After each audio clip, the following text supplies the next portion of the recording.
medyo namumulot na po kami ng makinaban.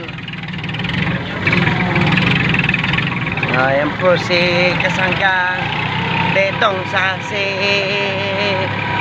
Brother Milmil sa harapan. Eto naman po si Daga. Ayan, si Brother. Namumulot na po kami ng makinaban. Nakita nyo no, nakasigarilyo pa si Brother Betong sa si Milmil. So, nakita nyo no, kung gaano kalakas magbuhat yan. Anak ng baka.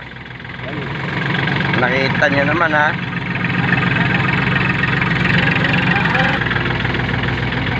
Ayan. Nakita nyo naman yung mga kasangga natin na yan.